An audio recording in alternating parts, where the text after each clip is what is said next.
А давай разбираться, зачем нужны патенты. Кто и что патентует в нашей республике. Гость нашей студии, заведующий отделом патентно-технической и экономической литературы Национальной библиотеки Любовь Асахова. Люба, добрый день. Добрый день. Очень рада всех вас видеть. Очень рада, что вы сегодня нас пригласили на столь увлекательное мероприятие. Так для меня, скажем так. Ну вот начнем, наверное, с того, зачем нужны патенты? Ну, во-первых, давайте определим, что такое патент. Патент – это охранный документ, который подтверждает, что ваш тот или иной объект, он охраняется законом.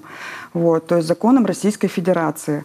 Вот, патент выдается патентным ведомством, оно у нас одно, и нужно об этом знать. Называется оно Роспатент. Только оно имеет право выдавать патент на тот или иной объект.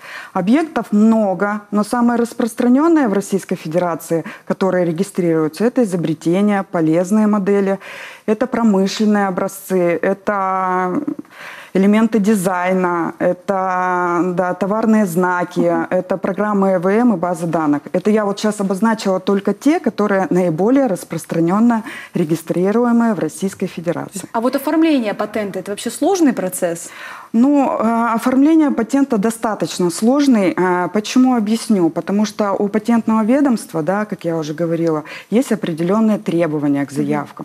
То есть для того, чтобы, так скажем, получить патент, да, необходимо изучить множество регламентов, требований и так дальше. Нужно понимать, какой объект вы будете регистрировать. Либо это внешний вид изделия, и это промышленный образец, либо это изобретение, какое-то конструкторское, техническое решение. Тут нужно просто разбираться. Вот. И, в принципе, собрав полный пакет документов, да, описав свое изобретение, вы можете отправить их в Роспатент, после чего, да, проходит ваша заявка стадию нескольких процедур, так скажем. Это формальная экспертиза, экспертиза по существу, да, после которой уже принимается решение о выдаче или, внимание, не выдаче патента. То есть даже если вы собрали полный пакет документов, не факт, что вам выдадут. Потому что, да, объясню, потому что ваше, или будь это, допустим, говорим, если изобретение, да, или техническое решение, оно должно обладать 3 основными качествами. То есть оно должно быть новым, то есть на сегодняшний день неизвестным. Оно должно обладать изобретательский уровень иметь. То есть это для специалистов патентного ведомства или специалистов в этой области оно должно быть неочевидным. Вот. И третий критерий – это должна быть промышленная применимость. То есть ради чего, да, оно должно применяться в нашей жизни, да, улучшая качество нашей жизни и так дальше.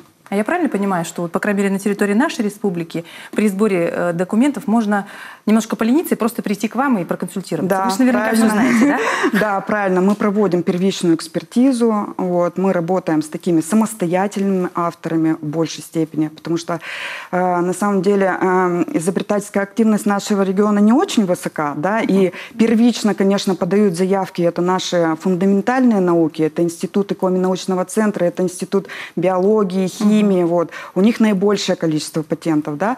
А потом уже идут самыми последними те изобретатели, которые являются самостоятельными авторами, и как раз которым мы помогаем оформить в соответствии со всеми регламентами, требованиями, порядком, документы.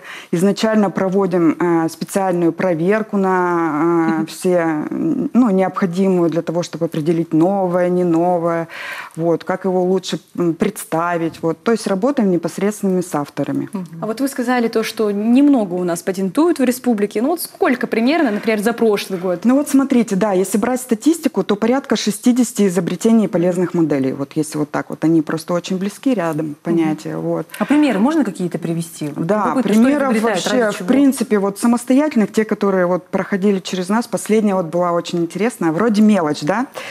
Вот, Воронин Александр, автор этого изобретения, он многодетный папа, пришел к нам, обратился с такой, говорит, я изобрел держатель для бутылочки.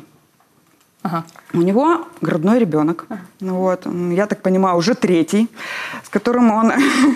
Он пытается облегчить себе жизнь. Да, он пытается облегчить себе жизнь, чтобы когда ребенок кушает, да, он мог еще какие-то параллельно дела делать.